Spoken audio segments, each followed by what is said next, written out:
It's the grandson of Right Thought. Welcome to the School of Marvelous Light, Flockulators. Peace to the Flockulators. We got some exotic cuisine for y'all today, little flock. You know, like when you go to one of those real nice, fancy 5-star restaurants and they bring the food out, it's all designed in this real beautiful, special type of way and everything. That's what kind of meal this is, little flock. Special for a special people, which you are, in case you didn't know that. You are a special people unto the Most High. You see that? So it's not like you just special just for the sake of being special. You special because the Most High chose you to be a special people unto himself above all people that are upon the face of this earth. And a lot of people misunderstand what that means because they don't know who God's people are. But when you know that God is a spirit and his people who worship him in spirit, then you understand that those of the spiritual mind, those of the right side, right thought, those of the spiritual side are those who are the children of the Most High, while those of the carnal side or the left-hand side, the goats, the weaker side, you see, one people shall be stronger than the other. Just about two people, like I say, little flock. And you see that those people that are on the left side, those children that are on the left side are children of their father, which is the devil, the deceiver, which is the carnal mind, which is death. You see, little flock? We are children of life and peace. Blessed are the what makers? The drama makers? I don't think that's what they say, little flock. Blessed are the peacemakers. That's right, little flock. For they shall be called the children of God, like I was saying. It's about whose children you are, you see. The right side or the left side. It's written in there. He's going to say something to those on the left hand, and he's going to say something to those on the right hand. What is he going to tell those who are on the right hand? Enter in. But those on the left, he's going to say, depart. So one group is called in, the other part is told to get on out. Y'all hear me, little flockulators? So we part of that in group. We that in crowd, that special people. So we got special cuisine, like I said, little flock. So we're going to start in the book of Matthew. So we're going to start there. So everybody get y'all scripts, get y'all swords so we can make them nice and sharp for this battle that we have been in and continue to fight on a daily basis. Before we get into the scriptures, let's talk about this battle every day. Y'all know the battleground, right? And how often is this fight going on? It's going on every moment of every day. So it's a great thing for us to have an ever-present God, isn't it? And when you know his name, then you understand why I'm saying that. It's a great blessing to have an ever-present Father who watches over you ever-presently. That's why he says, I'll never leave you nor forsake you. That's how he can do this, because of who he is. And once you know his name, then you understand why I'm saying these things. And once you come into harmony with that, then you find that life and peace that he has always sought to afford us. You see, as he says, he extends his hands to us all the time. That's what he meant. There's a place that's always available, but it's hidden to the eyes of men until that great call goes forth, called the gospel. Those words that say, repent ye, for the kingdom of heaven is at hand. The kingdom of heaven is that place of life and peace. That city of peace called Jerusalem, which is that place that Abba chose. Is that not what he said? He chose Jerusalem, and he chose Zion to sit his place of habitation, where he would dwell. Well, that's a high elevated place, little flock. Not a low place. It takes you to go to a low place to go to an elevated place. When you read Abba's words, you understand these things. Though I walk through the valley of the shadow of death, the valley is a low place. I shall fear no evil. It's about overcoming your fears, little flock, so that you can be prepared to receive the things that Abba has for you, as he said to those on the right-hand side. It's a place prepared. And if I didn't have this place prepared, I wouldn't have told you that I did. But I did tell you that. And so that where I am, there you will be also. That place is life and peace, little flock. Isn't that the kingdom? Where every day that you exist, you open your eyes and you stretch your arms. You are in a place of peace. That's the foundation of your life. See, that's why they come synonymously. Life and peace. You can't have life without peace, little flock. And woe unto those who seek life elsewhere, because they think they have it, but yet they don't have the peace. But it looks like they're living the life. It's just a facade. Their world is built on outward appearance, little flock, not ours. That was our dilemma growing up in this world, each and every one of you, from the four corners from where you all are scattered from. Like I said, Abba's children, or his nation of people, are a spiritual people. This has befuddled man since the beginning of its inception into our minds. That understanding of Israel and being cut off as a people and then being regathered and then being spiritual or just a flesh people or a bloodline people, it has befuddled a lot of minds. And really it is, depending on where your heart is, will determine what you will see when you look to see the people of Israel. God's children that are scattered among all nations, all colors and all creeds. Because it's when you understand God is love, then you understand those who are of love are the children of God. And then you read the book of John. What does he say? 1 John there. This is how you know who the children of God are, because they love their brothers. The one who loves is of God. So it doesn't matter where he come from. If he loves, then he knows God, because God is love. You see? And when a man truly knows love, then he truly knows how to treat a person. It doesn't matter what people say how you should treat them. Once you know love, you know how to truly treat your brother. Now you are fulfilling the commandment, are you not? To love thy neighbor as thyself. When you know the Father's name, then you understand the first commandment. And you understand all the commandments once you understand his name. Because when he says, don't take my name in vain, you don't know what it means. And if a person tells you to keep the commandments of the Most High, you should ask them, give me an example of taking the Most High's name in vain, and then see what they say. Like I always tell you guys to do. And that will tell you whether they know the Father or not, or whether they're just rattling off that soup cooling ass, Bubba Gump shrimp giving ass mouth. You hear me today, little flock of laters? You'll know. You see? So we're going to get into some deep things of the spirit, you see?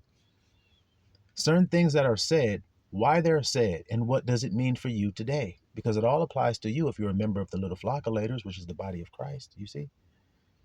Go to Matthew 10. We're going to start at verse 16. Watch this here, little flock. Behold, I send you forth as sheep in the midst of wolves. Stop.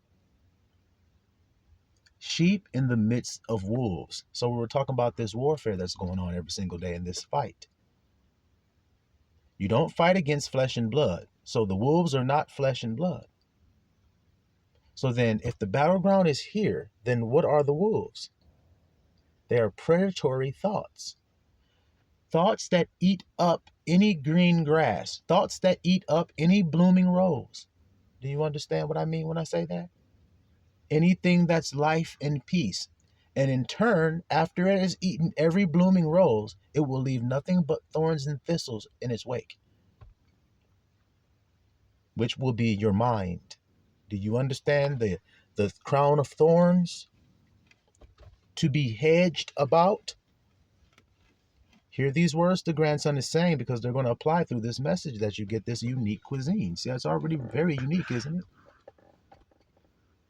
To surround your mind with thoughts of I am and then a lie.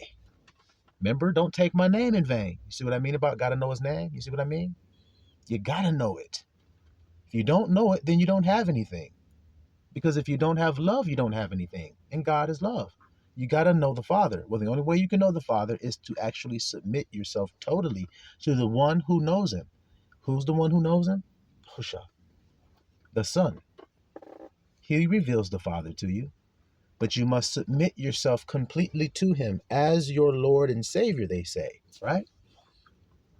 That literally means as your head, who is going to deliver you from every circumstance. So when a circumstance takes place in your life, you look to his thoughts. You don't look to any other thoughts to deliver you. See what I'm saying to you, little flock? You look to the right thoughts to deliver you from the circumstance. So the right thought will be saying something like this. You are afraid of something. The right thought would say something simply like this. I am safe.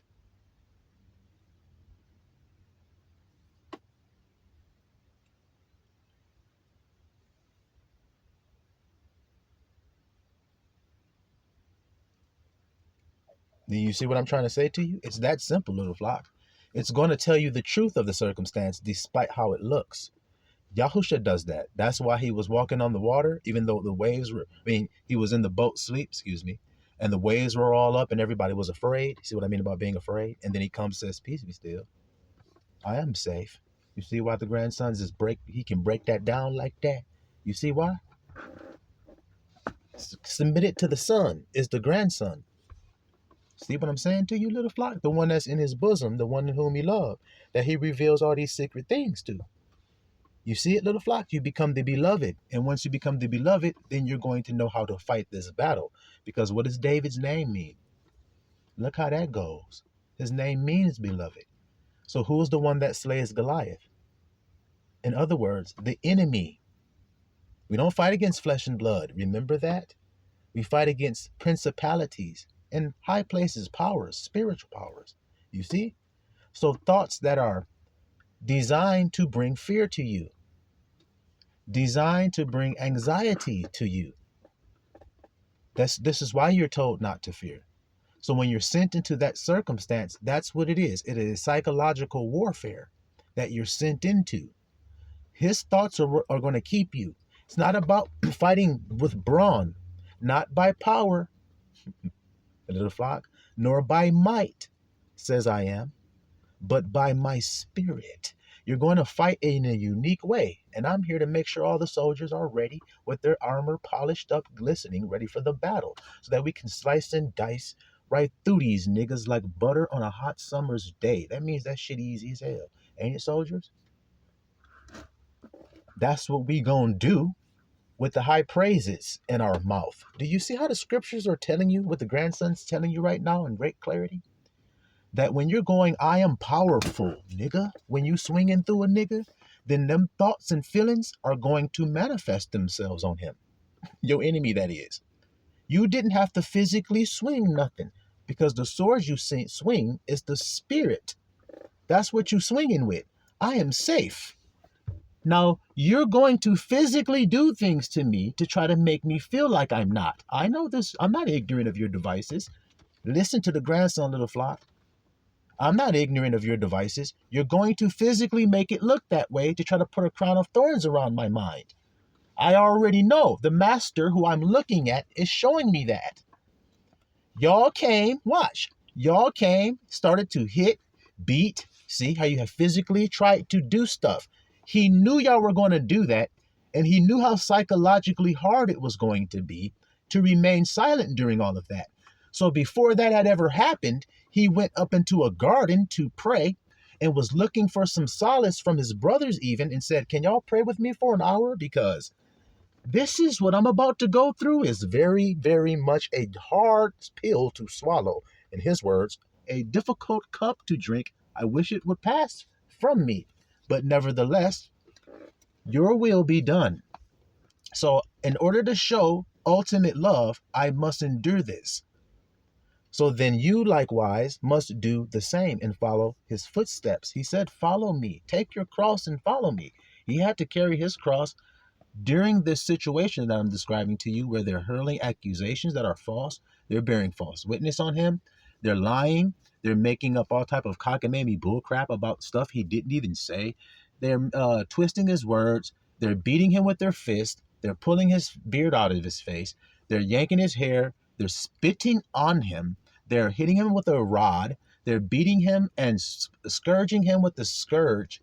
They're doing everything they can to get him to say, I am, and something. Well, what did Job's wife call it? Curse God and die. But Job did no sin. So then you think Yahusha did? You see what sin actually is? Oh my goodness. Can you see it? The spirit of truth, this is what he does with sin. Read your Bible. It'll tell you this. He reveals what sin actually is. He reproves the world for sin because they don't know what it is. But he knows. And sin is when you take the Father's name in vain. Because when you take his name in vain, you break the first commandment. And when you break the first commandment, you also broke the one that was like unto it. Because you can't love your neighbor if you don't love I am. Simple as that. So then you broke the 2 tablets. Smack. Can you hear me today? Can you hear me today? That sin, I am, and then some lie. Don't take my name in lies. See, little flock, how that goes? Don't take my name in vain. You see how the church never even taught you that? Do you see it? And you can't deny it once you see it. You go, yeah, they didn't actually break that down for us. So then what does that mean, little flock? Who the real preacher? The one that outwardly appears to be one? Or the one that outwardly just appears to be a plain man? Which one is the real one? You got to read your Bible to know, because Yahushua will tell you. Look at the hypocrites. Look how he exposes them. And then he told you he exposes them. That's what he said he was doing. He says, look at them. Look how they're dressed. They outwardly indeed appear righteous unto men. Look how he's telling you that. So then when you see somebody who outwardly appears righteous unto men, that's a wolf. Look at his smile. He has $1 million smile. Look at his hair slicked all back and everything. Look at his cufflinks on his Armani suit. Look at the Rolls Royce he pulled up in. Look at the jet that he flew down on the tarmac on and every damn thing. Look at this magnificent building that he preaches out of with all the lights shining back and forth, mesmerizing me and every damn thing. I mean, come on, guys. Do you honestly think those are the people that God has sent unto you? Or do you think he would send a humble servant? What would you say? Y'all know the answer to it, but then when y'all see it, y'all can't comprehend it. Well, is that what the scripture says about the light? Well, does Christ go on to say that despite the fact that they can't comprehend it, he said, let it so shine? Yeah. So I could go to work all day and work my mundane life like I used to and do all kinds of mundane things and keep all kind of mundane holidays and go along with the program with a hat with stars and stripes on the 4th of July with a hot dog on a stick over a fire barbecuing and everything and doing all this other nonsense that the world does every day. Looking on TikTok, doing TikTok dances and trends and everything, trying to dance and everything to be cool and all that stupidity and everything. I could be doing all that, or I could just be letting my light shine, proving that you guys are idiots for doing that stuff. See, if no one does the truth, then all of the foolery can continue because everybody feels safe in that foolery. But once the truth steps in, the darkness goes, huh? How come he ain't doing what we do? Because he ain't hive-minded like you niggas are. Zombies are hive-minded. You ain't never seen them before? Well, I'll tell you how they act. They get in a big horde. You notice that? They get up in a horde and they just go forth to do the same shit. They don't do anything differently. The one zombie to the right-hand side is not like watching the football game and shit while he's reading a newspaper, smoking a cigar, while the other zombie is at work doing some pottery on a clay wheel and everything. No, they're just blindly going forward, going, and whatever else dumbass sounds that they make because they're all the same. But when you're alive, you don't do that. You see? So you have to paint yourself sometimes like you are one of them niggas. Y'all hear me, little flock? You got to paint this shit on yourself a little bit sometime. That's the next part of this verse I never got to that we're about to read here. So let me read it, and then I'll tell you about us painting up ourselves to look like a zombie every now and again. He said, be ye therefore wise as serpents and harmless as doves. So sometimes you got to put the gooey ooey shit up on your shit and crawl up in there like the zombie. And then the thriller and shit. You got to do the dance with them niggas and shit, and do the routine with them niggas and all that shit. You know what I'm saying? You got to do all that shit with them niggas sometime to act like you part of the routine so they don't eat you. And then you just moonwalk right out of the way. Away from them niggas when they ain't paying no attention. You moonwalk through the bushes and dip on off. You see what I'm saying? Do y'all remember when the Predator was trying to get Arnold Schwarzenegger and that nigga was down in that swamp? What did he have to do? He had to paint the mud all up on his shit so that he could disguise himself. See, when you disguising yourself, hiding yourself, you don't actually do anything to make yourself seen. You hear what I'm trying to say as to why he said be wise as a serpent. The serpent hides. That nigga be under some dead looking leaves. He didn't blend in with that shit. You see, I say he blended. He blended in. That nigga blended in with them damn leaves, set up in that shit, and got quiet and didn't move. And when the mouse came across that nigga's nose, he went, hey! Then he sat back and waited for that poison to tear Mickey's ass right on up. And when Mickey got to staggering and everything, stars and birds going up around this shit, guess what the snake came on and did? He swallowed them. See, but what we do is we don't do the swallow part. That's the harmless as a dove part. We just do the dance with that nigga for a second, and then when they ain't paying no attention and they feel safe like we really one of them niggas and everything, we just dip on off doing the moonwalk like I told you when them niggas ain't paying no attention, and we be like, oh shit, wash this nasty ass shit off of me. I hate the world of outward appearance where you gotta put the makeup on and do the dance. Do y'all understand what I'm saying to y'all? Because it's wisdom all through this meal. Like I told you, it's just eccentric and unique because it's for a peculiar people. Only the peculiar people right now, they laughing with me. They understanding what I'm saying. You see, because they peculiar. So they need a peculiar type of wine to make their heart merry. You see, little flockulators?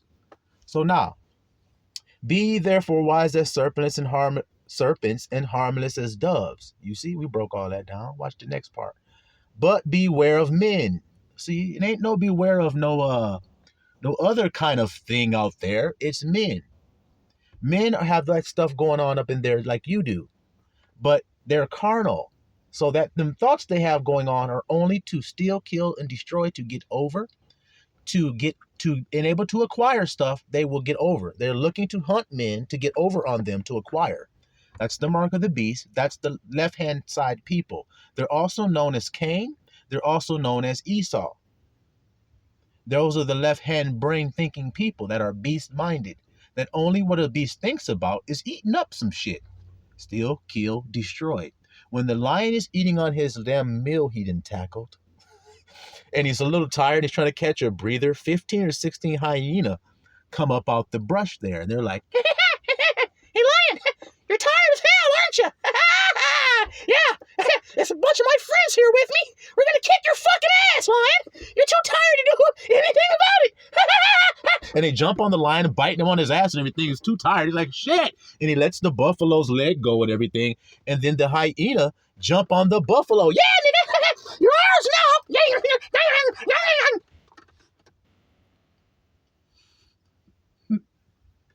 Isn't that the truth, little flock? Yeah. They stole. Now they killing. And they destroying. That's the mark of a beast.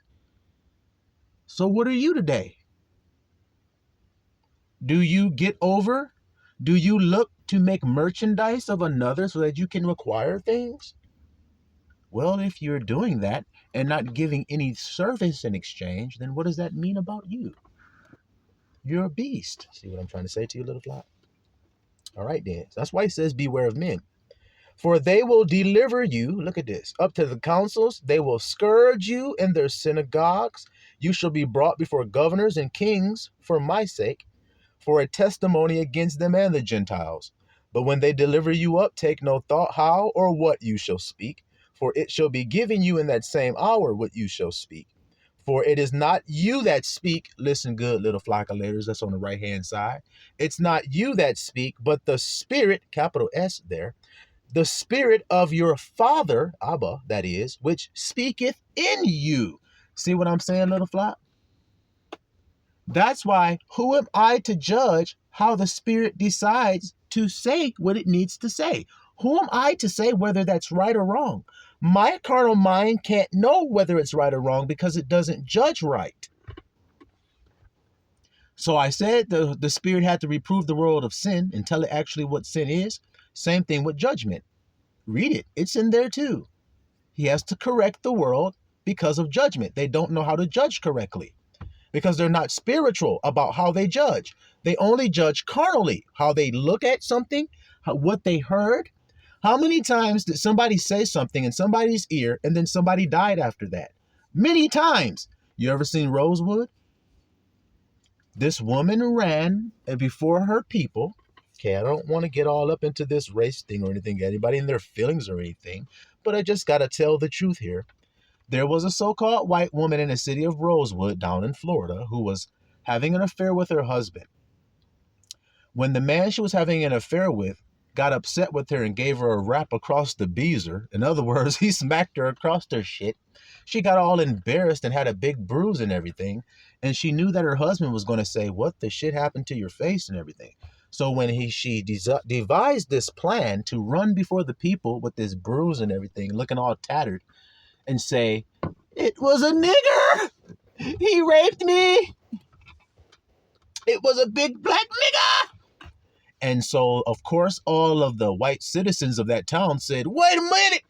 Are you kidding me? Did you say that was a nigger that did that to you? Oh, hell no. Get a rope. String him up. You know how them niggas get talking. String him up. He did some defiling to this woman there, and we got to deal with that according to our ways. So string him up. So they got the rope and everything and went to go find a nigger that they could get. And then they found one, and they took the rope and threw it around his neck and tried to hang him. And they eventually went forth and killed a whole bunch of other niggas. All because of what they heard. So they made judgments. Kapow! String him. Hang his ass up. String that nigger up. They did all of that, all because of what they heard. And what they heard wasn't even true.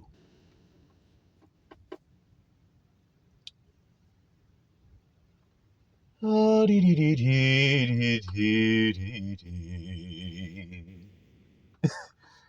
don't have to believe me. Watch the movie Rosewood. Ving Rhames is one of the actors that's in there. You'll see it. Don Cheadle's another actor in that movie.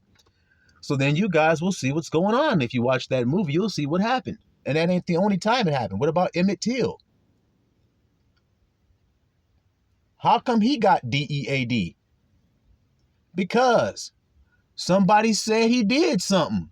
See what I'm saying to you? So they did the same thing to Yahusha, didn't they? This is called iniquity in judgment. Unfair and unrighteous judgment. That thing God hate. You see? So that's the world that you're being sent to as overrun, or the dominion of the earth has fallen into the hands of Esau. But he's going to be usurped, see, by his brother, whose name means usurper. So the spiritual beings that were planted here, they danced the dance so good, follow the grandson, they danced the dance so good that the tares were fooled and were like, wait a minute, that nigga is a tare. Ha ha, yeah, we're safe. But then all of a sudden, that nigga stopped dancing. He said, hell with that shit. I ain't doing it no more. They said, wait a minute, that's a real one. We ain't got but a short time before we get plucked up out of here. So we might as well suck and eat all the nutrients we possibly can in the meantime. Y'all hear what the grandson's saying to y'all or not? Can you hear me today? I hope you can, because it ain't hard to hear. It ain't hard one little bit to hear. All right, y'all little flockulators? So now, beware of men. They're going to do all this stuff to you, right? They're going to deliver you up. They're going to speak evil, right? They're going to do all this stuff against you. But he says, don't worry about it, because Abba going to give you exactly what you need to say, right? Verse 21. And the brother shall deliver up the brother to death. See how it's about killing? Was Yahusha delivered up to death? See what it's about? That's called the hour of darkness. You see it? Yahusha talks about it. He tells you all about it. We're gonna prove how we're gonna discover through this meal how to get through it, how to endure it, and how to come out on the other side saved. Because isn't that what you guys would need to know if you were coming into a very dark period called the hour of darkness to cover the whole face of the earth? All right then, little flock of later, let's be saved. Hop on the ark now. He says, and you, and the children shall rise up against their parents and cause them to be put to death. Damn, killing, and more killing. You see, proving that this is the carnal mind, which is death, provoking these people to do the things they're doing. See, they're led by the red, like I said. See, and when you do that, you end up dead. I said they led by the red. Do you hear me? If they do that, then they end up dead. Do you hear me? All right, dead. Okay, so it says, and you shall be hated of all men for my name's sake. So of all the men on the earth, who gonna be the most hated? That would be the elect little flockulators. You see why we gotta love on each other and support one another? Because they ain't got no dealings with us, and we don't have no dealings with them. We are set apart, two different type of people. They're unloving. We are loving. They're fearful. We're perfect love. They're doubtful. We're faithful. They go by sight. We go by faith. We're totally different. You understand? He says, and you should be hated of all men for my name's sake. But, watch this, little flock, he that endureth to the end shall be saved. So you're going to have to endure hate, mistreatment, and iniquity. So that's going to make you feel like, oh, man, when it happens to you. Oh, woe is me. I'm some lie, some death words on I am. In other words, Abba, when he says don't take his name in vain, don't take my name in death. Watch how you can. You get the coffin and everything, and then you call your job and say, I'm sick. I'm not going to make it. See? Not realizing you took Abba's name in vain. It would be better to say, my body's not feeling very well. If they don't understand that, then that's just the darkness that don't comprehend the light, which is the truth. The body is weak, but the spirit is willing, but the body is weak. So my body is weak at this time. Did you curse God's name when you said that? No, but you did tell the truth. But when you start saying, I am this, then guess what you done did? Look how much you done did it in your life and you didn't know you did. See what I mean about repent, for the kingdom is at hand? Because the kingdom is, you can take that same name in truth now. Now that you realize what you were doing, see, now you can see the truth of how you should be doing. See how that's so beautiful? That's the good news. And that's the gospel that the world ain't been telling nobody about. But I'm telling it to you. You see? Because you got an enemy. You see? And they call your master by this enemy that we're going to get into that's pertinent to all of y'all today. And you're going to see how exotic this meal is for you. All right? But when they persecute you in this city, flee to another. So do you have to stand your ground? Don't take no shit from these niggas when they start coming for you, when they start to persecute you. No, he said flee. Pew! Take on off. Like I said, dance until they ain't paying no attention. Then start that moonwalk move I told you through the bushes. You hear me? All right, so he says, when they persecute you in this city, flee to another city. For verily I say unto you, you shall not have gone over the cities of Israel till the Son of Man be come. Watch this here, little flockulators. The disciple is not above his master, nor the servant above his Lord. It is enough for the disciple that he be as his master. So it's enough that you attain to the level of your master. See, that's why I always implore y'all, become one with Yahusha. Become the bride of Christ. That means become one with him, little flock. That's the code word, is the bride. In other words, if we were at war and we had an enemy combatant that was just like the head honcho of that army, say the general. There was a general, and then there was somebody that was exactly like the general, which means if we took the general out, we could dismantle the whole army. They would have no leadership. But if that man stepped in, that's just like the general, then they would regather and rebuild again. So we would have to take him out the picture too. Well, if we had to take him out, we would call over the radio and give him a code name, you know? We would give him a name like the bride of that general's name. In this case, if the title was Christ, the bride of Christ. So he's not Christ, he's the bride of Christ. And that codename means he's the one that's just like that general. So when they see him, they go, that's the bride. There's the bride. The bride's on the move. Do you guys follow this little flock of laters? Because this is war. You've read it in Ephesians that it is. So then what you think our book is just some kind of regular book? Or is it a war manual? It teaches you how to make war and fight this fight of faith that we in. Faith is what looked through the thorns. Faith looks past the spitting. Faith looks past the punching and the mistreatment and the iniquity that you endure. It looks past it because you must endure to be saved. So then how are you going to be saved? By enduring the injustice, not complaining about it, not bitching and moaning about it, just like a warrior. He will never kill the enemy on the battlefield by sitting in the foxhole going, oh, this enemy is overwhelming me. They've taken everything. Oh, I'm completely demoralized by this enemy. They've overrun me. And then he looks and they're all dead. That ain't how it work. Y'all know that ain't how it work. He's telling them how to be more successful in this battle against him by speaking that way. Don't you know that's what you're doing? That's why it's best to keep the word of his patience during this hour of temptation I keep telling you about. You must keep the word of his patience, which is he opened not his mouth.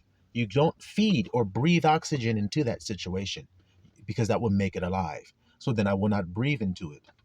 I will not act as though it's the way you want it to be. I'm going to act in a way that is the way I say it is, bitch. You see that energy that come with it? That's called zeal. Zeal. That's what I wear as a cloak. It's zeal. So when I confess some words over I am, I confess them with jealousy associated. That's zeal, jealousy. Same thing. I confess the words with jealousy associated with them. I am safe. I'm jealous over mine. You want to tell me what's going to happen with this one that God gave me? No. I say thee nay. I won't allow that. I'm the strong man of this house. Strong man of your house is faith. So if you have faith the size of a mustard seed, then you're going to tell them niggas exactly what you need to tell them for them to be cast into the sea. I don't care if it's even as big as a mountain. You hear me? All right. So it is enough to be as his master and the servant as his Lord. Now here comes this juicy part I want you to get of this steak that I'm putting on your plate. If they have called the master of the house Beelzebub, you hear that? How much more shall they call them of his household? See, his children. So if they have called the master, Yahusha, Beelzebub, how much more will they call you that follow after Yahusha? So then if they start calling you a devil, a demon, Satan, the damn dark lagoon creature from the dark lagoon and all whatever other words they can try to call you and shit, calling you evil because of this newness of a way that you come into the room and you no longer go after the bullshit. You no longer laugh when they laugh. You no longer get up and jigaboo when they get up and jigaboo. You no longer coon when they coon. You no longer do the porch monkey dance when they do. You just don't do it anymore because you're now a new creature, fashioned after Christ. That is an austere, peaceful, calm, chilling man, plain man dwelling in his tent. That's the spiritual man that's on the other side, like I told you with Jacob and Esau. Yeah, if you're Jacob, then you're the plain man that dwells in his tent. Plain mean perfect. Perfect mean tom in the Hebrew. Tom means complete and not needing something. I don't need your input. That's complete. That's a nigga that's complete and whole. I don't need your influence. So I don't take it. You be like, get mad, grandson. Get angry. I'd be like, I am peaceful. Grandson, get sick. Hoogity boogity boo. You're sick, grandson. I am health. Actually, kapling. That's that shield that everything bouncing off of. Called the shield of what, little flock? If you know it, then you know it. You better show it if you know it. The shield of faith is deflecting these blows that this nigga throwing at me to try to convince me of something. See, when the dart hits me and it hurts me, then I'm going to go, ow! But if it didn't hit me because I've deflected it, then I won't go, ouch. So then throw another stupid ass dart at me. Okay, let's see. You're, uneducated. I'm wise. You think you can blaspheme God and live? Go right on ahead and keep trying. You're just hurling death darts that are going to bounce off of this breastplate of mine called righteousness. That's right thinking. And then they're going to deflect backwards and do a backflip and turn right back toward you and hit you right up in your shit. And I'm going to laugh when it does that as well. Y'all hear me, little flock? That's what's going to happen. I'm deflecting it. I've given you guys my own testimony and examples as to when I've used it and when it has worked for me and I've stood still and saw the salvation. They said you're imprisoned. I said I'm free. And I got in an arm wrestling with them hoes and I broke their shit and smashed their fingers in a mighty grip as I smiled and turned their palm into dust and crumbled their shit down like I had a bag of Doritos and took a handful and crumbled that shit on top of my taco. Y'all hear this shit? That's zeal talking. That's how y'all got to be about this fight. That's the attitude you have to be about a nigga trying to convince you that you are something that's a lie of I am. No, I am love. So you're trying to convince me that I'm not. And I understand sometimes you're going to get nicked. You might get hit in the neck by some shit you didn't see because he's a wildly crafty motherfucker. Your enemy, that is. I know. You just overcame one thought. Here comes another damn thought. Then another. Then a bombardment. You don't know how war works? Sometimes you're going to get hit with some mortar shells. Sometimes them niggas going to drop bombs on your ass. But that's time to take cover and get quiet. Yelling doesn't save you from a blast. When did a grenade ever go off and a man went, ah! And the grenade just dissipated? Didn't ever happen. It just exploded while that nigga was going, ah! Kapow! Then he got quiet. That's the way it went. So if that's the way it went, then that's the way it goes with you. Ain't no need in hollering. Just see it coming, take cover, and be quiet. Boom. Yep. Now, what else did you say I was? Hey, I knew I hit that direct target. Let me try another one. RPG coming and shit. He looking through the binoculars trying to see where it's going to land. I just put the shield up. Kopakaw. What the shit? It doesn't matter what you shoot at the dude. No, doesn't matter. My weapons are superior, hoe ass nigga. Now watch when I go offense. I'm safe. If you're the one trying to cause me harm and I claim I'm safe, guess what's going to happen to you? I told you that harm is going to come upon you because you don't know the law, obviously, you rebellious sucker. The law is that you reap what in the shit you sow. So what have you been sowing? Darts? Fiery arrows to try to get somebody into an emotional upheaval? Saying hurtful things to people to try to get some type of reaction and response out of them? Y'all know what I'm talking about. You don't fight a person because y'all saw each other and then y'all both just went, fight, fight. That is not what happened. Something happened and then it took place within you what your response was going to be because of what took place. The injustice you perceived was taking place. You then judged because of that. But you didn't judge right if you started fighting physically because that's not your weapon if you a spiritual man. See what I'm trying to say? But what do this world say toughness is? What do this world say proving you ain't no bitch is? What does this world say proving you ain't no coward is? Proving you ain't no coward is standing your ground and claiming what it is despite what's thrown at you. That's a true brave man. How do I know? Because that's what Yahushua did.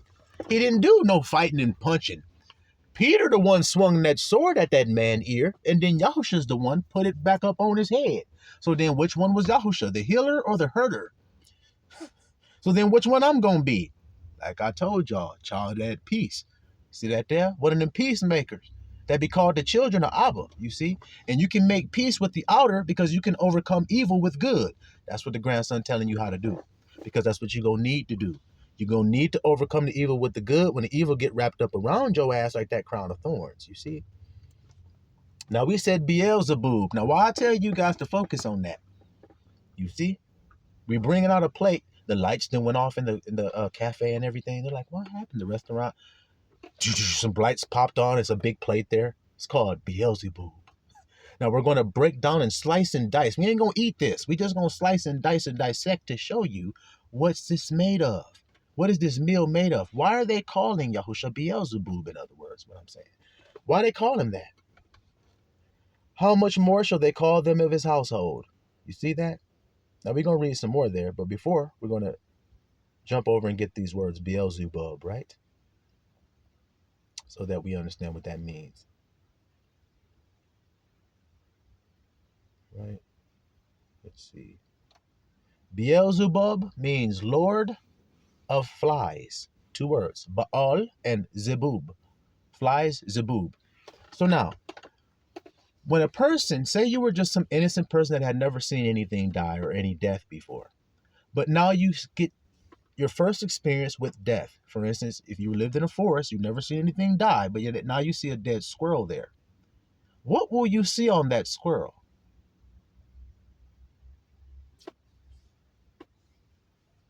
Yeah, you're going to see some flies around that dude.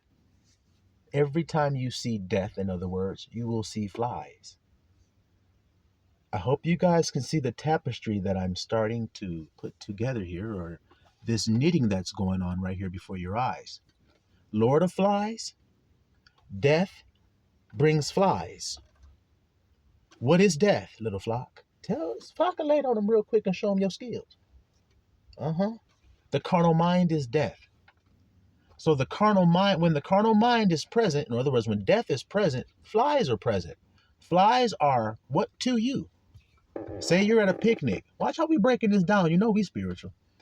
When you at a picnic and you eating a hot dog or something, what's flying around there that you keep waving off? You got a pop and shit flying all around there and everything. You like, ah, damn, man. Why are you doing all that? Why are you getting, what's this word, exasperated or irritated? Why? Could it be because of them zaboobs? Flies? Flies are irritating. You want them to get the shit away from you. Flies represent nasty, gross snick, death shit. Y'all feel me? Some nasty, gross ass shit. Boo-boo, there goes some flies on it. Boo-boo is waste. It's the death. After the life you ate and he put it out, death. Then what came on it? Flies came. A dog was running across the street, got hit by the car. Cause smacker. What come up on him? Flies came up on him. Do y'all see? So if the carnal mind is death, when the carnal mind is present, you're going to become irritated because when the carnal mind comes, it comes with flies. Can you hear me today? Because I'm breaking it down so clear. Can you hear me? So when you're sitting there and you get carnally minded, you start to get nagging little thoughts. Okay, you wave your hand, the thought goes away for a second. Yeah, you're broke. Hey, man, get the hell away from me. You can't pay that bill. Get your ass away from me.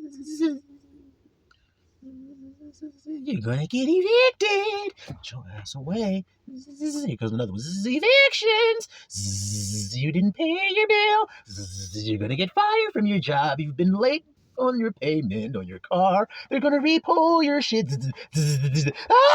Stop. See what I'm trying to explain here today? That's how the carnally minded people feel when you talk to them.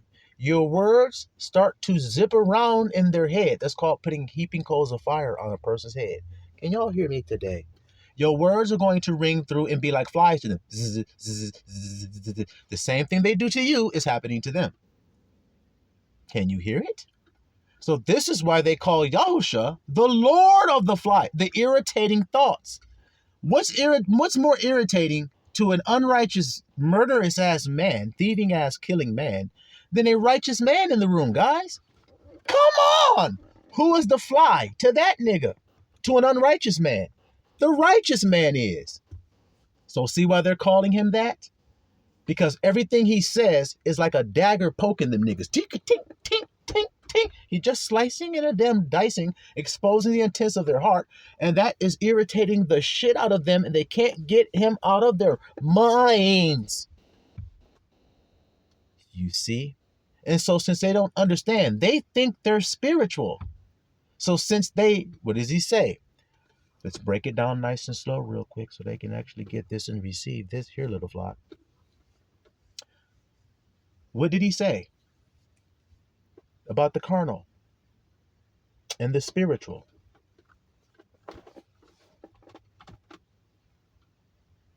and about one being death and one not being subject to God. So then when the righteousness comes in, if you're not subject to God, then what does that mean? You will reject it. Well, Yahushua is your proof of that. And you who follow in fashion are the witnesses of it as being true. You will be hated of all men for my name's sake. Even though it sucks, you're rejoicing in the fact that he told you that, and now you know that it's true what he told you, and now you can rest in the rest of the words that he said. You see what I'm saying to you? So they said by the power of Beelzebub. Now, like I said, these people think that they're spiritual. So what did Yahushua say? He said, I have come that those who see not might see, and those who see might be made blind. Did he say that, little flock? Yes, he did. So now I need y'all to break down what that means. That means that there are some people who think that they're spiritual, who are going to be shown that they're blind and can't see nothing. See it? And then there are going to be those who admit that they can't see. And those are going to be the ones that he's going to give sight to. Can't you see it? The one that says I can see and I don't need any help is the prideful one. The one that says I can't see and I need to be saved is the humble one. So that's very simple to do that math. Like I told you guys. You see it there?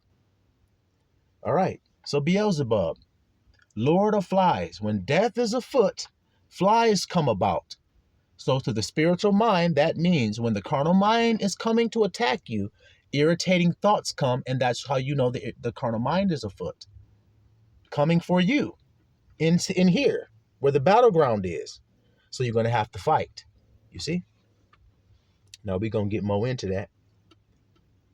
But before we do that, let's go back to Matthew. All right.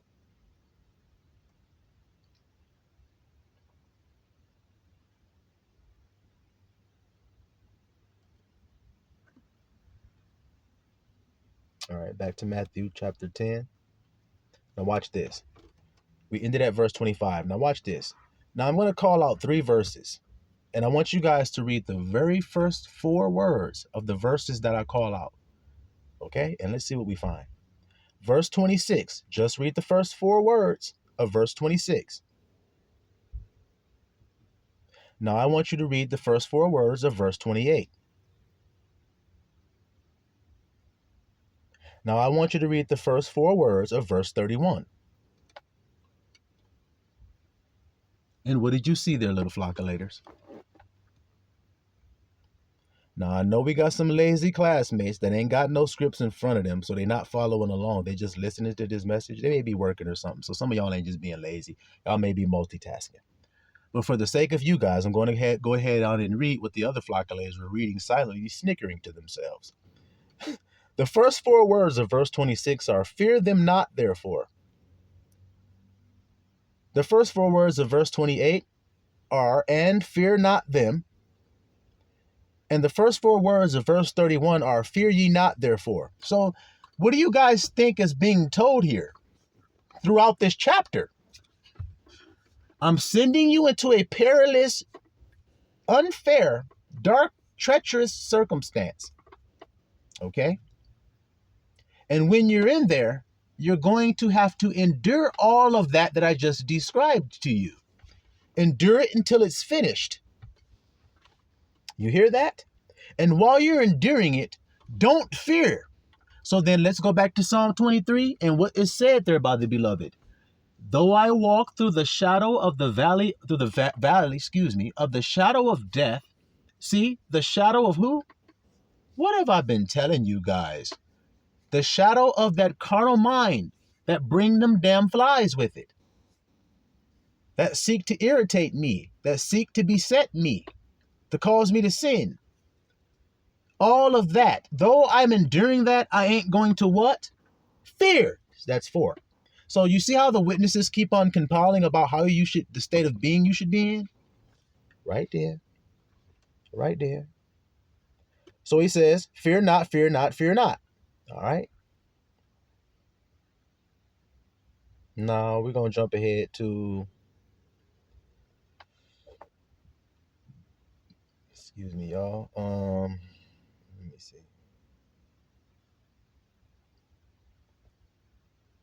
All right, let's go to 2 Kings, chapter 1.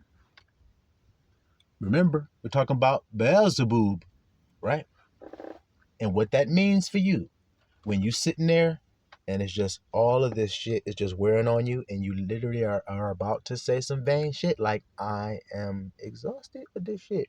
I am tired. I am weary as hell. Like the scripture says, he shall wear out the saints. You're like, oh shit. I can't think. I can't even try to feel good. I can't try to feel the right feelings or think the right thoughts because this shit is overwhelming me. I know. That's what it's designed to do. You understand that, little flocculator? That's what it's designed to do. 2 Kings chapter 1, start at verse 1. Then Moab rebelled against Israel after the death of Ahab, and Ahaziah fell down through a lattice in his upper chamber that was in Samaria and was sick. And he sent messengers and said unto them, Go inquire, who, little flock? Beelzebub, the god of who? Ekron, whether I shall recover of this disease. Now hold on here. This is an Israelite leader that fell through a lattice and hurt himself and got sick from the fall and got real damaged up from falling. Now he laying there and he don't know if he's going to recover and live or if he's going to die. He doesn't know. So instead of inquiring, I am, like I told you guys, I am safe, I am secure, I am healthy, I am strong. Instead of calling on the name of I am and waiting to see that salvation unfold in his life and being patient, instead of doing that, he said, I need to call out to Beelzebub. Y'all hear that, little flockulators? The same one they were calling Yahusha. So what is it? What is he saying? He needs some carnal explanation. He needs a carnal understanding of his circumstances. Can't y'all hear that today? Okay, now let's see. He didn't seek the spirit. It's clear that's what he did. Now, before we continue, it said in Ekron. That's where Beelzebub, this god, so-called god, right? The god of Ekron. So this place is called Ekron. Now we need to understand what that word means. You see that? Ekron means to uproot or to exterminate. Death, Beelzebub, Lord of flies. What comes when death comes? Flies come. Well, the name of Ekron is to exterminate. What does exterminate mean? To kill everything in sight. Interesting. All right then. So it means to exterminate. Ekron does. Now let's see. Ekron was located in the southwestern part of ancient Canaan, near the Mediterranean Sea. It was one of the 5 Philistine city-states, along with Ashdod, Ashkelon, Gaza, and Gath. The Philistines were known for their advanced iron technology and were often in conflict with the Israelites. Ekron was a center of worship for the Philistine god Beelzebub, see, which is reflected in the biblical narrative. You see that there, little flock? So it's one of the cities of the Philistines. Now, it says Gath. Where was that man named Goliath from? He was from Gath, one of the city of the Philistines. When he came, he opposed the armies of Israel.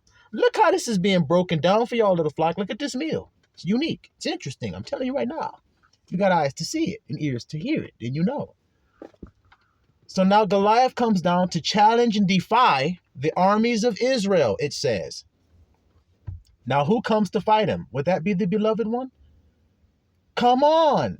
And the thing that he destroys with is a simple stone coming out of a sling. One simple thought. I am safe.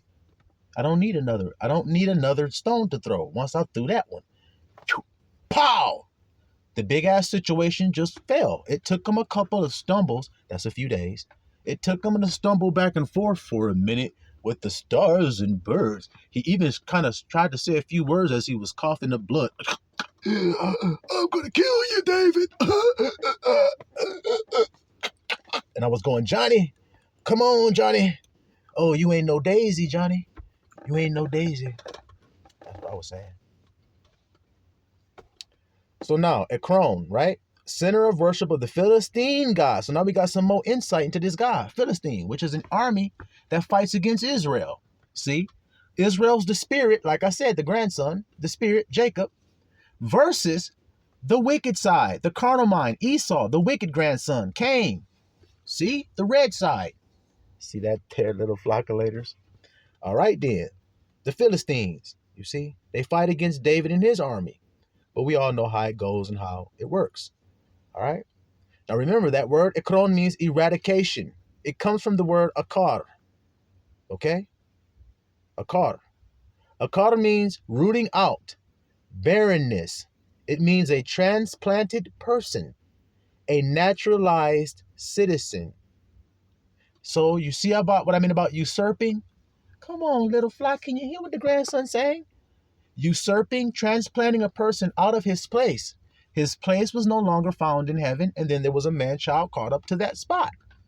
Somebody usurping, taking somebody else's place. He's supplanting it. Who does that? Jacob, the righteous grandson, Israel. He supplants, you see? So that's what this is saying to you, eker, which is where the word ekron come from. To destroy, to eradicate a naturalized citizen. So Abel, I told you guys this mystery.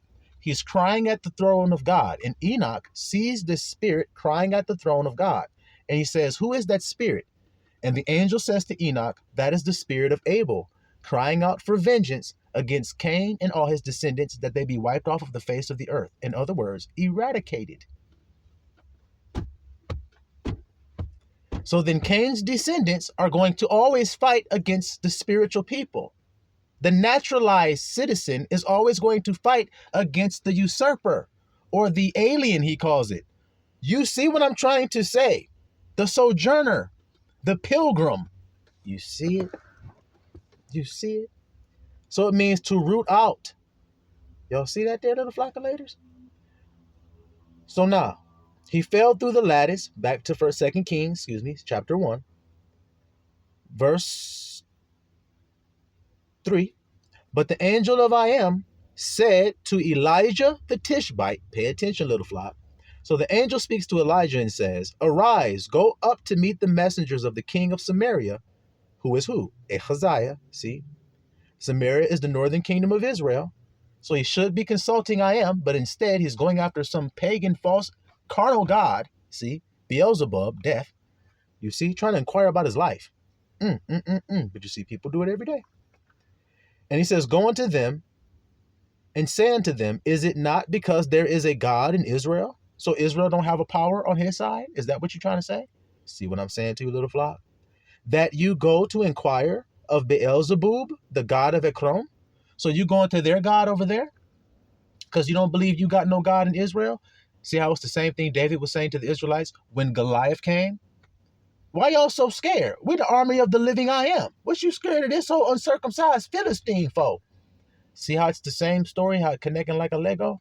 It's the same battle. That's why it's the same battle you got to fight in if you want a David's. Mighty men, you hear me? Now therefore thus saith I am, you shall not come down from that bed on which you are gone up, but shall surely die. So a lot of the people today be talking about how prophets don't speak about death, and they don't prophesy death on a person and everything. They don't say nobody's going to die. They be saying good, smooth stuff. Well, what happened here, guys? What happened? Elijah was told by the Spirit to tell that man, you're going to die. Correct? Okay, then. Why? Because he consulted Beelzebub instead of I am. Y'all see what I'm trying to say? You consulted death, the carnal mind. The carnal mind is what you consult to save your life when you become afraid. It will not save you. You'll die. That's what this is saying. So you need to seek the spiritual mind. And since you didn't, that's why you're dying. Because the carnal mind is death. Come on with it. Now, you shall not come down that bed, but you shall die. And Elijah departed. And when the messengers turned back unto him, he said unto them, why are you now turned back? And they said unto him, There came a man to meet us, and said unto us, Go turn again unto the king that sent you, and say unto him, Thus saith I am. Is it not because there's a God in Israel that thou sendest to inquire of Beelzebub, the god of Ekron? See, therefore thou shalt not come down from that bed on which thou art gone up, but shall surely die. So that's the words that Elijah said to Ahaziah. Now let's just see if those words came to pass or not. Let's just see. And he said unto them, What manner of man was he? So he's like, What kind of man told y'all these words? Which came up to meet you and told you these words? And they answered him, He was a hairy man, and girt with a girdle of leather about his loins. And he said, It is Elijah the Tishbite. He said, Oh, that's how you look? Oh, yeah, I know that. That's Elijah. Then the king sent unto him a captain of 50 with his 50, and he went up to him, and behold, he sat on top of a hill. And he spake unto him, Thou man of God, the king hath said, Come down. And Elijah answered and said to the captain of 50, If I be a man of El, then let fire come down from heaven and consume thee in thy 50. And there came down fire from heaven and consumed him in his 50. So then what happened there, little flockulators? After Elijah told this king this news, the king sent some soldiers to go take Elijah. See the persecution that's being described? But Elijah said, If I'm a man of God, then fire will going to come down and burn you and your man up. And that's what happened. You see it, little flockulators? And it happened more than once, but we want to get to the point here, right?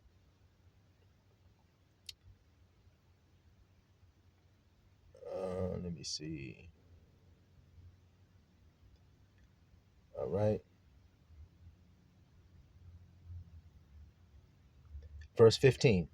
And the angel of I am said to Elijah, Go down with him. Be not afraid of him. Look how it keeps on saying that. Be not afraid. That's the fifth time we heard that. Be not afraid of him. So he said, Go this time, but don't be afraid. He said, And he arose and went down with him unto the king. For he said unto him, Thus saith I am. For as much as you have sent messengers to inquire of Beelzebub, the god of Ekron, is it not because there is no God in Israel to inquire of his word? See, he said the same thing again. Therefore thou shalt not come down off that bed which thou art gone up, but shalt surely die. Verse 17. So he died, according to the word of I am, which Elijah had spoken. So he inquired of Beelzebub, and then what was his payment for doing such a thing? He died. So when Yahushua was like, how can Satan cast out Satan? In other words, how can the carnal mind cast out unclean carnal thoughts? It cannot. And that's why it's fruitless to go to people who seek to do such a thing. You can't do it. You need a spirit to cast out the carnal. You see how they were blaspheming by saying he was doing it by the power of Beelzebub, the carnal mind? Nope, can't be possible. But we see what happens when you do search after the carnal mind. You end up what? DEAD, like we just found out there. All right. Now, before we end this message, we're going to get a couple of more little pointers, a little razzle dazzle into this dessert that we about to eat here. 1 Samuel 17, verse 1. 1 Samuel 17, verse 1. Now the Philistines gathered together their armies to battle. Remember, the Philistines got this god called Beelzebub, right? And were gathered together at Shekoh, which belongeth to Judah, and pitched between Shekoh and Azekah and Ephes Damim. You see, Ephes Damim means a border of blood, in other words, which means it's a place where it's very bloody battleground. Well-known, very bloody battleground. So that's what that word means. You see their little flockulators? That's where they're at. Now let's see what happens. And Saul and the men of Israel were gathered together and pitched in the valley of Elah. Elah means my God is power, or my God is might. You see? And set the battle in array against the Philistines. And the Philistines stood on a mountain on one side, Israel stood on the mountain on the other. See, little flock? One mountain represents elevated carnality. So we're going to see what elevated carnality look like. Elevated carnality looks like. Well, if you're going to war, what do you think that looks like? It has to look powerful. It has to look big. It has to look strong. It has to look dominating. It has to look intimidating. That wins half the battle to a carnal-minded person. They become so afraid and demoralized by what they're looking at that they've already lost.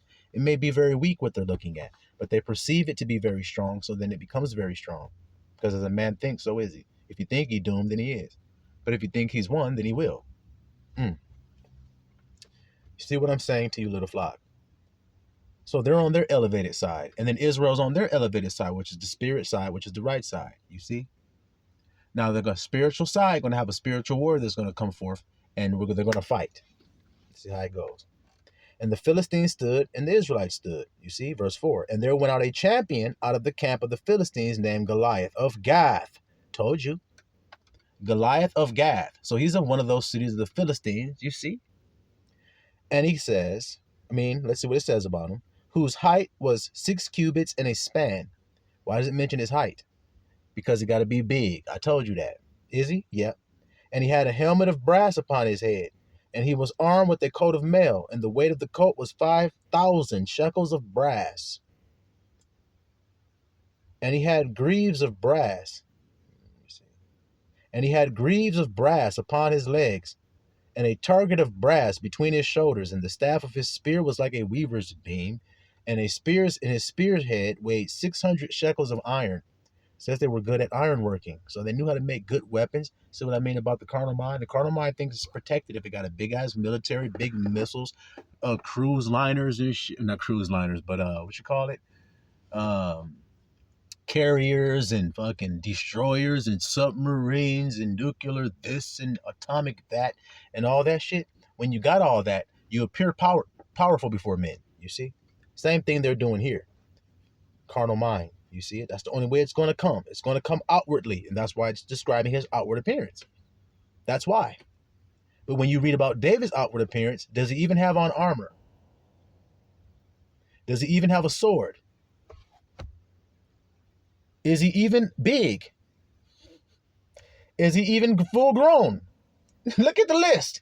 You see what I'm trying to say here? So then the way you fight it looks harmless. Just harmless. But I'm wise as a serpent. But I appear harmless. See what I'm trying to say here? All right. Let's go down to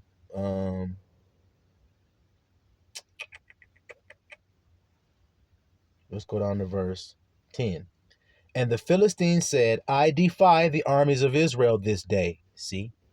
Give me a man that we may fight together. All right. And y'all know how that went. David came. David went. Smote him in his head. Knocked his head off and everything, right?